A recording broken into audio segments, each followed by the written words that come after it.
Bonjour à tous, c'est Monsieur Giscard. Nous sommes toujours le samedi 6. Alors ici, je vous présente une plante fourragère, le mar alfalfa. Chez moi, ici au Congo, elle pousse sauvagement. Mais dans d'autres pays arides, c'est vraiment une mine d'or pour les éleveurs, hein, pour l'ensillage et pour le fourrage. C'est le mar alfalfa. Donc ça, c'était juste un essai que j'avais planté ici. Là, et voilà, en quelques mois, ce que ça a donné. Là, il y a même déjà la floraison qui a commencé. C'est la plante fourragère. Elle est vraiment recherchée par les éleveurs, hein.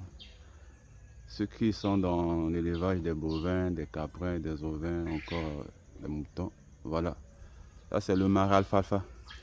Chez moi, au Congo-Brazzaville, elle pousse sauvagement. Vu que l'élevage, c'est pas dans notre culture, voilà. Les gens la négligent ici, la mince. Ce qui est sûr, c'est vraiment une mine d'or. Une mine d'or pour la majorité des éleveurs qui sont dans l'entrepreneuriat.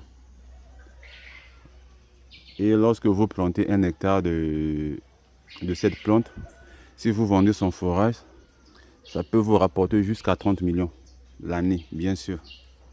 Mais ici au Congo, elle pousse sauvagement. Sauvagement, elle n'est pas aussi valorisée. Au même titre que le moringa que vous voyez ici, hein.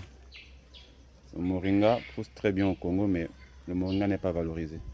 De même, ceux qui en vendent, mais abusent un peu. On vous vend 50 grammes à 2500. Hein. 2500 ou bien 1500 francs CFA, les 50 grammes du moringa séché. Voilà, là c'est, je vais vous présenter le mar alfalfa.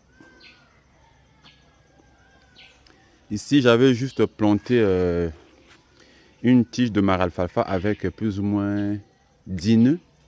10 nœuds, bien sûr. Et ce que ça m'a donné ici, le rendement, je pense que c'est même fois 100. Le rendement fois 100. Si je pouvais refaire la même chose, le rendement fois 100. Le mar alfalfa, merci. À première vue, elle ressemble un peu à la canne à sucre, hein, de loin. Mais ce n'est pas de la canne à sucre. Lorsque vous la voyez, vous avez l'impression que c'est de la canne à sucre, mais ce n'est pas de la canne à sucre.